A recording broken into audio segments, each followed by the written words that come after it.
오늘도 성경 본문, 성경 말씀, 본문의 말씀을 인용해서 오늘 구원이라고 하는 제목으로 잠깐 말씀 나누겠습니다.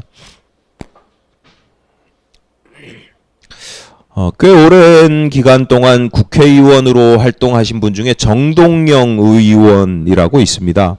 이분이 정치인이 되기 전에 MBC에서 기자 신분이었고요.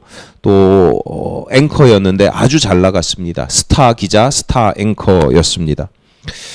정동영 의원과 입사 동기이자 양대 산맥이라고 불릴 정도였던 스타 기자, 또 스타 앵커가 있었는데 조정민 앵커라고 있었습니다. 조정민 앵커의 꿈도 정치인이었어요. 그래서 대학원에서 정치학을 또 공부하기도 했어요. 그런데 일찌감치 정동영 의원은 정치에 발을 들였는데 이분은 정치를 하지 않고 지금 목회를 합니다. 50대에 목사가 되어서 목회를 아주 잘 하고 있습니다.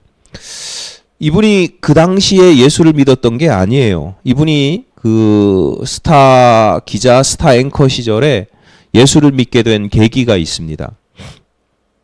이분이 그 시절에 벌써 골프 광이었거든요. 새벽마다 뭐 근무할 때는 골프를 칠 수가 없으니까 새벽마다 집 근처에 골프 연습장에 가서 연습을 했어요. 근데 어느 날 연습하러 갔는데 골프장 연습장 문이 닫혀 있는 거예요. 잠겨 있는 거예요. 아마 그 업주가 뭐 무슨 일이 있었는지 잠이 들었는지 뭐 모르겠는데 아무리 문을 열어도 안 되니까 이게 할 수 없어서 집으로 이제 어쩔 수 없이 돌아가야 되는 거예요. 집으로 돌아가는 길에 문득 무슨 생각이 났냐면 아내의 생각이 났어요. 아내는 그 시간에 날마다 새벽에 집 근처 교회에서 새벽 기도를 했었거든요. 그래서 아내를 오랜만에 아내가 뭐 하나 하고 교회를 안 다니시는 분인데 교회에 들어갔어요. 교회에 들어갔는데 마침 그 시간이 이제 새벽 기도회 예배를 인도하고 처음에 예배를 하고 이제 막 기도를 하던 시간이었나 봐요. 들어갔다가 이제 깜짝 놀란 거예요. 사람들이 막 기도를 하는데 울고 불고 통성으로 기도하고 한쪽에선 방언으로 기도하고 막 이러니까 이분이 깜짝 놀랐어요. 큰일 났다. 집사람이 다니는 교회가 광신도 집단 이단 사이비로구나. 아내가 그런 곳에 있다고 생각하니까 심장이 덜컥 내려앉았대요. 그래서 아내를 급히 찾았대요. 이제 불 꺼놓고 이제 기도를 하니까 막 급하게 아내가 어디 있는지 찾아보니까 다행히도 아내는 조용히 묵상으로 그렇게 기도를 하고 있었답니다. 이 아내를 구출해야 되겠다. 이곳에서 꺼내야 되겠다. 근데 자기가 계속 지금 살아와서 알지만 당신 그 교회 다니지 마 이런다고 아내가 안 다닐 것 같지는 않은 거예요.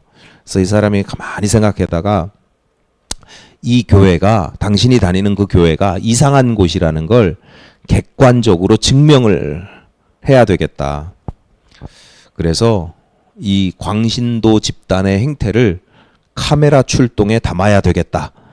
그래서 잠입 취재를 할 생각을 합니다. 기자 출신이었으니까. 그래서 일주일 동안 아내를 따라서 같이 그 새벽 기도에 참여를 한 거예요. 한 일주일 동안 이제 참여를 하면서 무슨 이상한 거 있으면 다 이제 취재를 한 다음에 그 다음에 뭐 방송을 해야 되니까요. 그러던 어느 날 다 같이 찬송가를 그 새벽 기도에 찬송가를 부르는데 찬송가를 이렇게 흥얼흥얼 따라 부르는데 자기도 모르게 이제 눈물이 흐르더라는 거예요. 찬송가 539장 너 예수께 조용히 나가 우리 앞서 불렀던 찬양입니다. 모든 짐 내려놓고 주 십자가 사랑을 믿어 죄사함을 너 받으라. 주 예수께 조용히 나가 네 마음을 쏟아놓으라. 늘 은밀히 보시는 주님 큰 은혜를 베푸시리.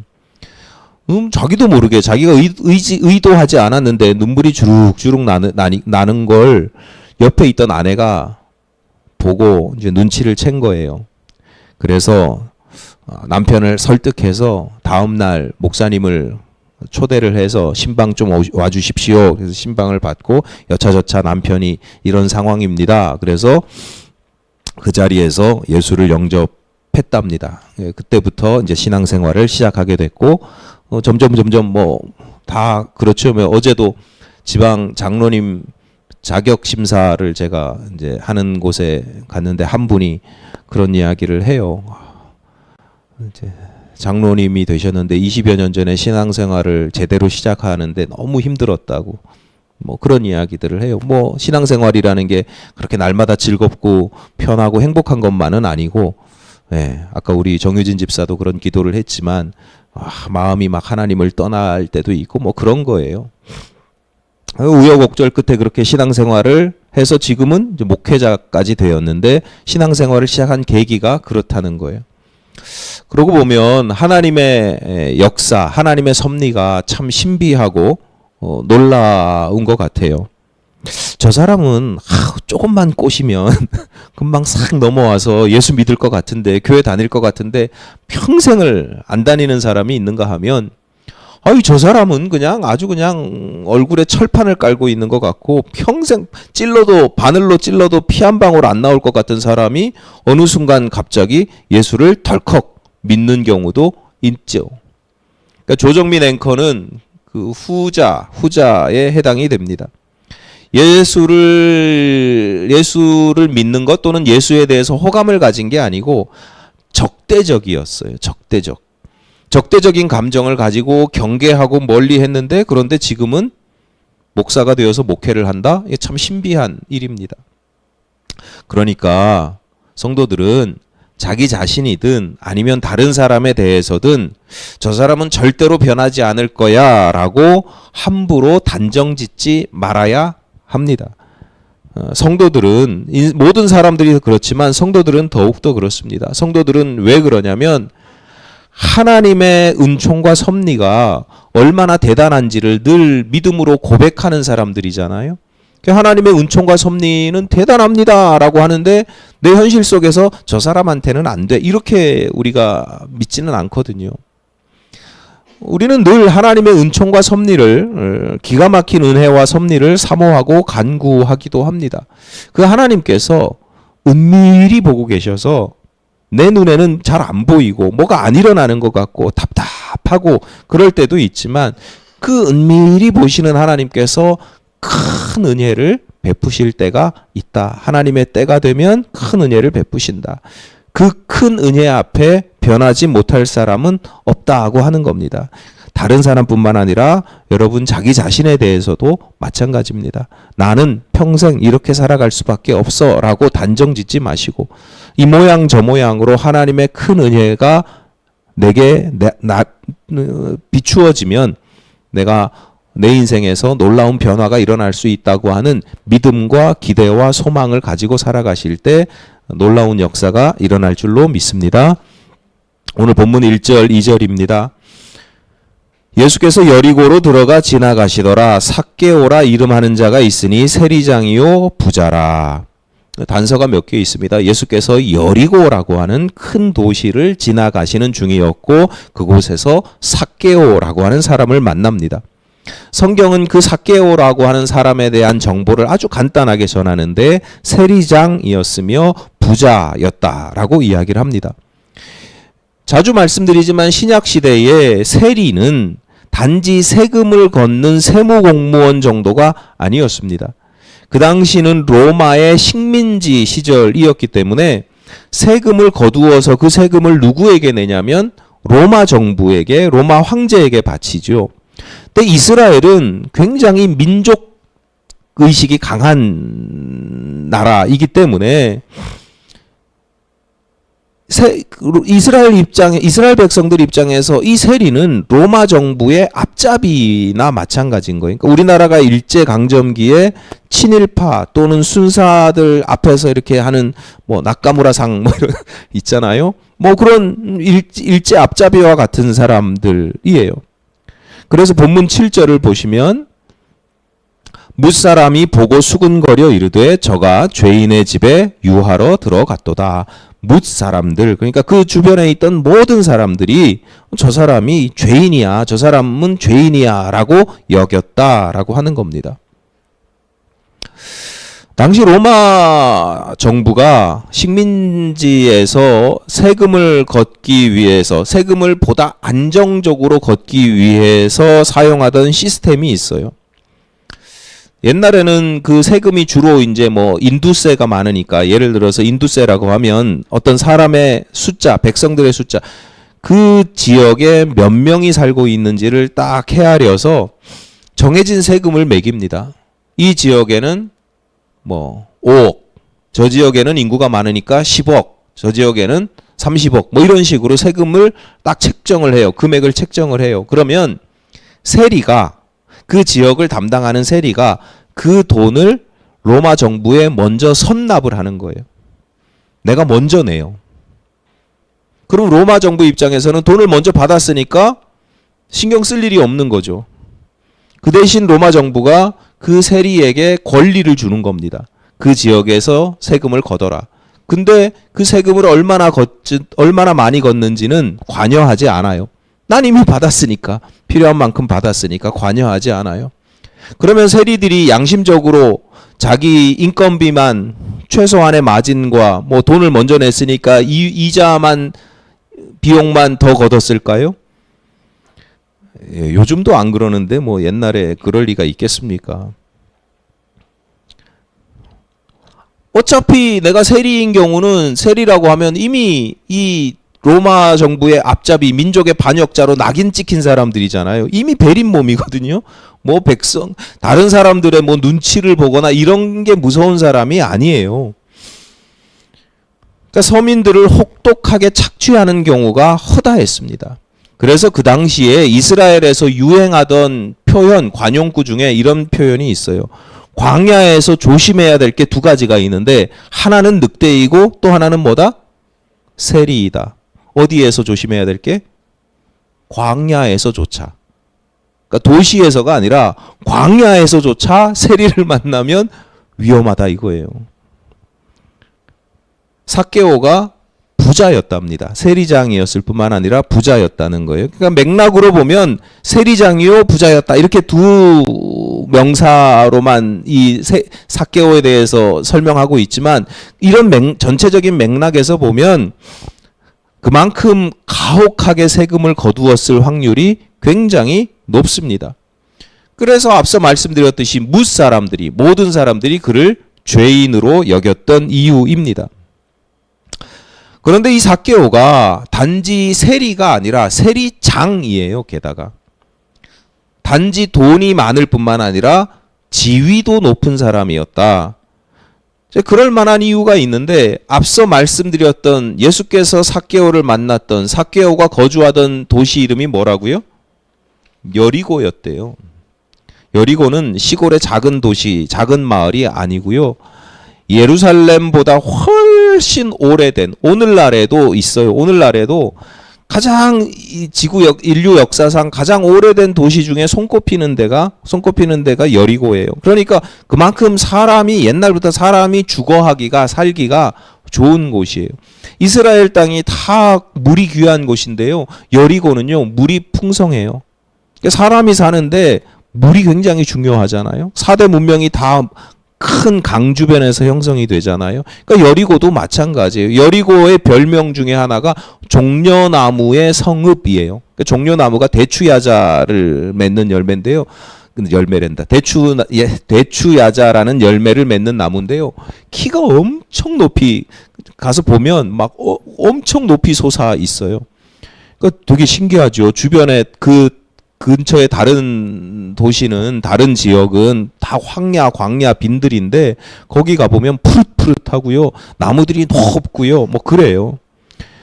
게다가 이 여리고가 이제 예수님 당시에 신약 시절에는 이 여리고가 그 예루살렘하고 좀 가까운 편이에요. 그러니까 예루살렘, 수도 예루살렘으로 가는 길목에 자리 잡고 있어요.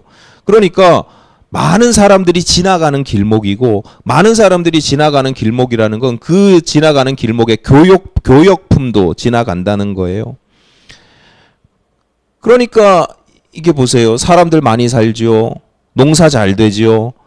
상인들이 잘 지나다니죠. 그럼 그 여리고라는 얘기는 무슨 뜻이냐면 세수가 풍성한 곳이다. 다른 지역에 세수가 10억, 100억이면 여기는 1000억, 뭐 2000억 이렇게 되는 곳이라는 거예요. 그래서 학자들은 여리고에 아마 주요 세무국이 있었을 것이다. 세무국이 이제 곳곳에 우리도 뭐 성남에 뭐 어디에 뭐 이렇게 있잖아요. 그럼 더 큰 아주 주요한 큰 거점이 되는 세무국이 있었을 것이다라고 학자들이 다 이야기를 합니다. 삭개오가 그곳의 세리장이었다는 거예요. 수장이었다는 거예요. 그러니까 이게 얼마나 높은 사람이에요. 위세가 얼마나 대단했겠어요. 그러니까 이런 점에서 무사람들에게 삭개오는 단지 죄인만이 아니고요.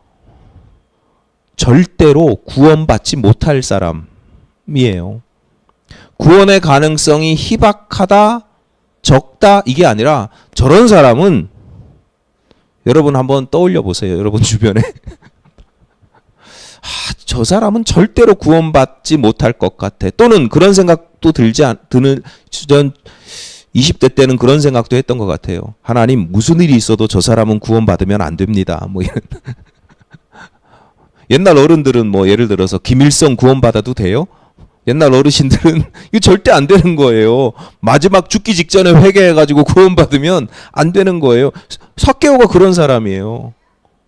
내 피부로 느끼잖아요. 맨날 내 세금 뭐 얼마 벌지도 못하는데 세금 뜯어가고 더 뜯어가고. 저 사람은 절대 구원받을 수가 없고 절대 구원받아서는 안 되는 사람인 거예요. 뒤에서는 다 저 사람 죄인이에요 라고 하지만 앞에서는 그 사람 앞에서 꼼짝도 못해요. 이미 가진 것이 풍족하고 높은 자리에 있어요. 혹시라도 밉보일까 조심합니다. 아부합니다. 욕을 하면서 어쩌면 내심 그의 부요함과 그의 권세는 부러웠을 수도 있죠. 아무것도 부족한 게 없고 아쉬울 것도 없는 그런 삶을 살아가는 것처럼 보이기 때문입니다. 여러분 한번 생각해 보세요. 여러분 자신에 대해서. 여러분 인생에 뭔가 부족함이 있죠. 뭐 그게 경제적이든 뭐 지위든 뭐 여러 가지 부족한 게 있잖아요. 아쉬운 게 있잖아요. 그런데 삭개오만큼 나한테 부족한 게 없다. 아쉬울 게 없다. 풍족하고 많이 가졌고 내가 높은 지위에 있고 내가 그냥 말 한마디 하면 주변 사람들이 알아서 다 해줘요. 그렇다고 가정을 해보십시오. 만약에 여러분이 그런 자리에 있으면 열심히 하나님을 믿으실까요? 내가 부족한 것도 없고 내가 낮은 자리에 있는 것도 아니고 저 높은 자리에 있고 내가 한마디 하면 다 사람들이 벌벌 떨고 눈치 보고 다 알아서 해주는 그런 삶을 여러분이 산다면 과연 여러분은 하나님을 열심히 믿으실까요? 아픈 데도 없고 건강하고 뭐 하루에 4시간만 자도 뭐 쌩쌩하고 그러면 여러분 하나님 잘 믿으실까요? 잘 믿는 건 둘째치고 지금만큼이라도 신앙생활을 하실까요?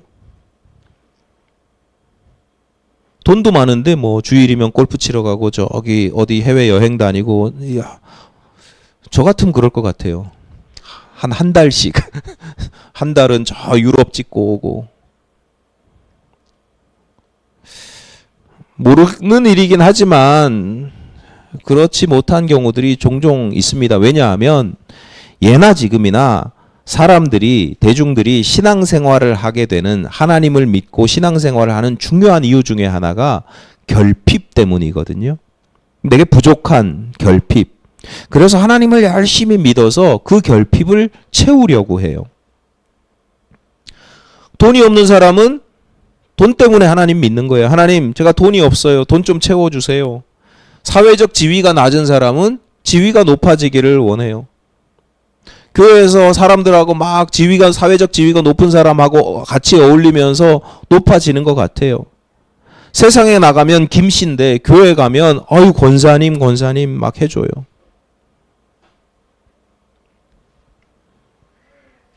힘이 없는 사람은 신앙생활을 하면서 하나님 내가 전능하신 하나님의 그 힘에 조금 조금이라도 받기를 원합니다. 아픈 사람은 건강을 소원하고요. 그래서 열심히 기도하고 열심히 간구합니다. 그렇게 기도 안 하시던 분도 자녀가 고3이 되면 기도 열심히 하고요. 군대에서 장성 이렇게 진급 때 되면 군부대 교회가 사람이 바글바글 새벽마다 그냥 목사님이 미치겠대요. 저러다가 시험 딱 끝나면 싹 빠져나가. 그 진급 기간이 딱 끝나면. 여러분 자주 말씀드리지만 저는 이걸 폄하하고 싶지 않아요. 왜냐하면 굉장히 귀한 건데 돈이 없는 사람에겐 돈이 구원이에요.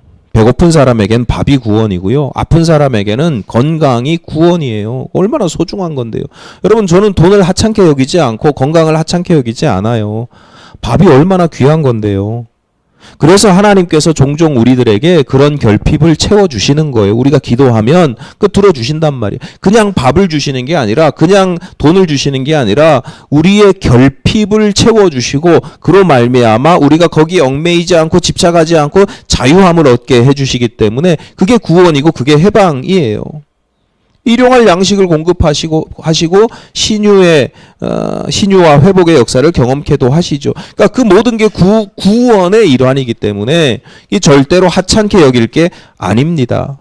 갈급하게 여겨도 되고 충분히 감사할 만한 일입니다. 그런데 내 인생에 그런 것만이 결핍이고 그런 결핍에서 해방되는 것만이 구원이냐? 이건 또 다른 문제예요. 딱 그 수준에 머물러 있으면 안 된다는 거예요. 그렇게 신앙생활을 시작하지만 그 수준에 머물러 있기 때문에 내가 돈이 조금 많아지고 지위가 조금 높아지면 이제 신앙생활이 나태해지는 거예요. 기도할 이유가 없어지고 하나님을 믿을 이유가 없어지는 거예요. 신앙의 수준이 딱 그 정도이기 때문에 내 안에 있는 사랑이나 경건이나 거룩함이나 이런 것에 대한 결핍은 없고 그냥 온전히 그냥 물질적이고 세속적인 그런 결핍만 가지고 살아가면 딱 그게 채워지면 그게 어느 정도 차면 막 높은 만큼 차지 않아도 조금만 채워지면 숨 쉴만 하면 이제 딴짓하는 거예요. 하나님을 열심히 믿을 이유가 없어지잖아요. 경제적인 부분만을 예를 들어보겠습니다. 우리나라 국민소득이 1인당 5,000불을 넘어서기 시작할 때 학자들이 예견했던 일이에요. 지금까지 역사를 보니까 서구권을 보니까 국민소득이 1인당 10,000불 넘어가니까 사람들이 교회를 잘 안 나오더라. 20,000불 넘어가니까 신앙생활을 잘 안 하더라. 신앙의 양태가 달라지더라. 우리나라도 마찬가지가 될 수 있다. 지금 5,000불 넘어가는데 벌써 조짐이 보인다. 10,000불, 20,000불 넘어가면 달라질 거다. 지금 30,000불에 육박하는 시대가 되었거든요. 많은 사람들이 신앙생활 열심히 할 이유가 없어지는 거예요. 왜냐하면 그동안에 우리 한국교회가 가지고 있는 한국교회의 성도들이 가지고 있는 신앙의 수준이 영성의 수준이 경제적인 것에 굉장히 얽매여 있었기 때문입니다. 경제적인 구원만이 최고의 가치였기 때문이에요. 그래서 오늘날 두 종류의 성도들만 존재하죠. 여전히 경제적인 결핍으로 인해서 갈급한 성도들이 있고 경제적인 풍요함으로 인해서 신앙생활을 하긴 하지만 습관적으로 하긴 하지만 나태해진 성도들입니다. 여러분 다른 부분도 다 마찬가지. 경제적인 것 예를 들었지만 다른 부분도 다 마찬가지예요. 아픈 사람은 그나마 열심히 신앙생활해요. 근데 건강하면 신앙생활할 이유가 없는 거예요. 열심히 할 이유가 없어지죠. 그저 건강만이 최고의 구원이라고 여기기 때문에. 이제 다시 한번 여러분 자신을 한번 살펴보십시오. 여러분이 만약에 삭개오처럼 부자다, 고위급 인사다, 고위급 관리이고 권세가 차고 넘치는 사람이라면 겸손히 하나님의 구원과 은총과 섭리를 구하시겠어요? 열심히 신앙생활 하시겠어요? 더욱 경건하고 거룩한 성도가 되기 위해서 내가 이만큼 주신 것에 대한 하나님께서 내게 이만큼 주신 것에 대한 무한한 책임감을 가지고 여러분 많이 가지고 있는 게 결코 좋기만 한 게 아니에요. 그만큼 책임이 주어지는 거잖아요. 나중에 작살 나는 거예요. 하나님 앞에서. 야 내가 너를 이만큼 줬는데 5달란트나 줬는데 50달란트나 줬는데 1달란트 받은 사람보다 못해? 이렇게 되는 거예요. 오늘 본문에서 우리가 주목해야 할 사람은 단지 삭개오만이 아닙니다. 누가복음 19장 전체의 맥락에서 보면 정작 누가복음 기자, 그러니까 누가가 이 복음서를 기록하고 전하고 있는 누가복음 기자가 주목하는 사람들은 삭개오만 주목하는 게 아니라 뭇사람들을 함께 지금 보고 있는 거예요. 삭개오를 죄인이라고 낙인 찍는 사람들이에요. 절대로 구원받을 수 없고 구원받아서도 안 된다라고 비난하는 사람들이에요. 여러분 어떠세요? 여러분은 삭개오에 가까운 사람이에요? 내가 가지고 있는 것이 풍요롭고 많은데도, 그런데도 하나님 앞에 겸손히 나와서, 주님 앞에 겸손히 나와서 구원을 원하는, 소원하는 그런 삭개오 같은 인생입니까? 아니면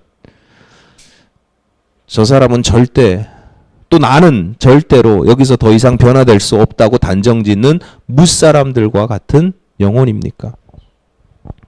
정작 삭개오는 자기 인생의 획기적인 변화를 추구합니다. 예수를 만날 수 있는 기회가 되었을 때 예수를 만나지요. 단지 구경하는 것이 아니고 키가 작아서 예수가 보이지 않으니까 돌 감람나무 위에 올라갑니다. 예수께서 그의 집에 들어가시겠다고 하자 기꺼이 모십니다. 본문 8절입니다. 삭개오가 서서 주께 여짜오되 주여 보시옵소서 내 소유의 절반을 가난한 자들에게 주겠사오며 만일 누구의 것을 속여 빼앗은 일이 있으면 네 갑절이나 갚겠나이다. 당시 유대인의 율법에 의하면 누구의 것을 속여서 빼앗으면 2배로 갚게 돼 있거든요. 근데 삭개오가 자기는 그 2배에 2배를 더해서 4배로 갚겠습니다. 이렇게 이야기를 하는 거예요. 악착같이, 지금까지 평생을 악착같이 돈에 얽매였던 삭개오가 돈으로부터 자유로워진 거예요. 여러분 2배로 갚아도 되는데 4배로 갚겠다고 하는 건 뭐 마음이 좋고 이게 아니라 돈에서부터 그만큼 자유로워진 거예요. 여러분 같으면 그렇게 하시겠어요? 못하죠. 난 2배만 갚아도 되는데, 법적으로 정해진 게 2배인데 왜 4배를 줘? 돈 아깝잖아요. 내 마음이 돈에 얽매여 있으니까.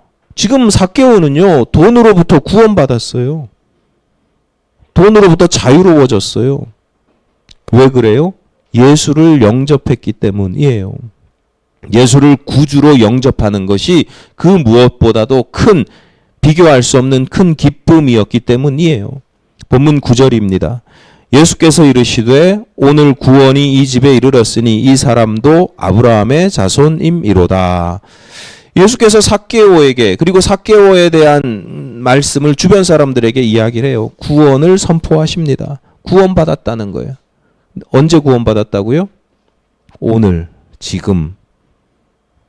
절대로 변하지 않을 것 같은 삭개오지만 봐라, 지금 이 자리에서 구원받았지 않았냐. 니들 삭개오가 절대 구원 못 받는다고 생각하지, 구원받으면 안 된다고 생각하지. 야, 바로 지금 이 자리에서 구원받고 있잖아. 돈에서부터 자유로워지고. 성숙한 성도의 구원은 단지 결핍이 채워지는 것만이 아닙니다. 구원은 예수 그리스도를 온전히 인격적으로 만날 때 시작이 됩니다. 그런데 예수를 만나면, 예수를 만나서 구원을 받게 되면요, 나타나는 현상이 2가지가 있어요.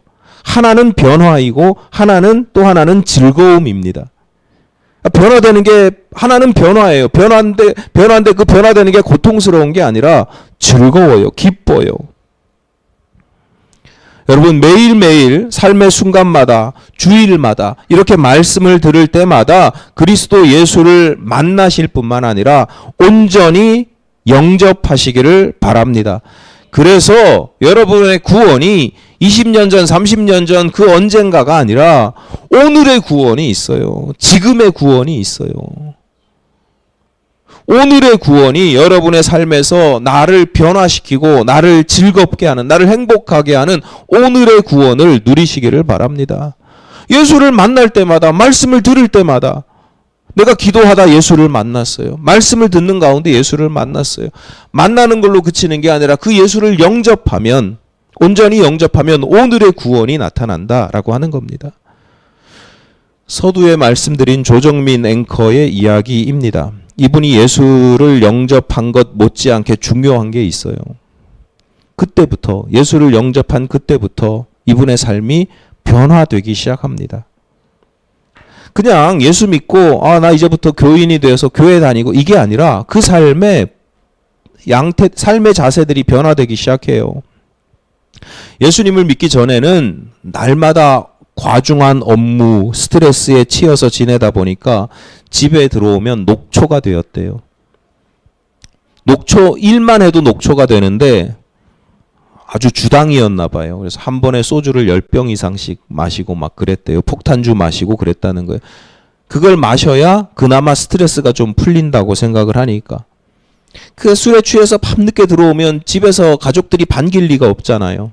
아내가 바가지를 박박 긁으면 그때마다 이분이 말하는 게 그런 거래요. 아내가 막 이건 저렇고 저렇고 막 얘기를 하면 이분이 딱 이렇게 얘기를 한대요. 그래서 결론만 말해. 딱 이거였대. 그래서 결론만 말해. 대화가 안 되는 거예요. 아이들과도 마찬가지였답니다. 대화가 없었대요. 자기는 늘 아이들한테 하는 이야기가 밤늦게 들어와서 어쩌다 한번 아이들 보면 공부해라.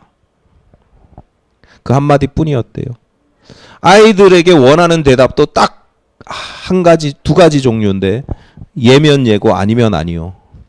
무슨 이야기에 덧붙이는 말을 절대 용납을 안 하고 아버지가 무슨 얘기하면 네로 대답하든지 아니요라고 대답하든지 그 외의 이야기는 다 말대꾸, 쓸데없는 소리라고 취급을 했답니다.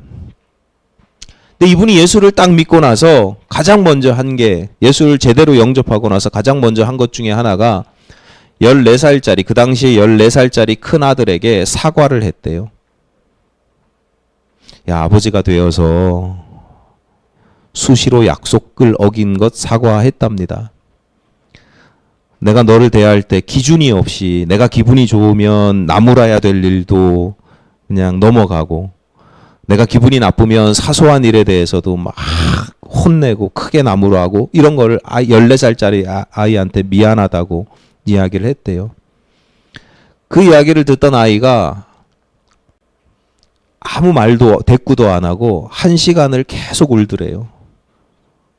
그러니까 그 안에 상처가 굉장히 깊이 있었던 거죠. 1시간을 계속 울더래요.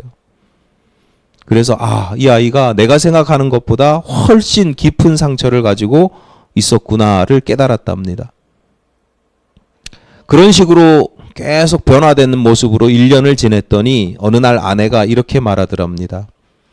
나는 당신이 자랑스러운 남편이고 아이들의 훌륭한 아버지이고 주님을 섬기는 신앙인인 것을 인정합니다. 이렇게 이야기를 하더래요. 좋은 아버지, 좋은 남편, 좋은 신앙인인 걸 내가 당신 1년 딱 지났는데 이제는 내가 인정한다 라고 이야기를 하더라는 거예요. 그런데 아내에게 그렇게 인정받았을 때, 그리고 자녀들이 이제 자기를 막 존경하는 모습들이, 존중하고 존경하는 모습이 보이기 시작했을 때, 그때 누리게 되는 희열, 그 기쁨은 자기가 특파원이 되고 앵커가 되고 했을 때의 그 기쁨과는 비교할 수 없는 희열과 큰 기쁨이었다는 거예요.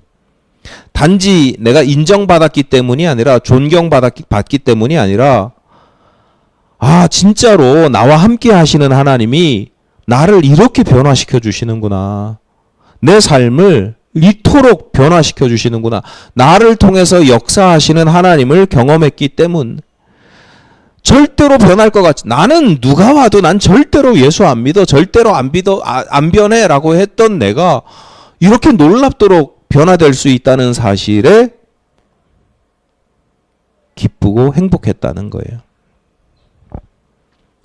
하나님의 구원은 예수를 영접할 때 또는 천국에 들어갈 때 단 한 번만 경험하는 것이 아닙니다. 매일매일의 구원이 있습니다. 지금의 구원이 있어요. 오늘의 구원이 있어요. 내가 지금 예수 그리스도를 인격적으로 경험할 때, 하나님의 크신 은총이 임할 때 절대로 변하지 않을 것 같은 내가 조금씩 변화되어 가는 것입니다. 그로 말미암아 기쁘고 즐거워하는 것입니다. 사랑하는 성도 여러분, 오늘 지금 하나님의 구원이 저와 여러분에게 임하게 되시기를 간절히 바랍니다.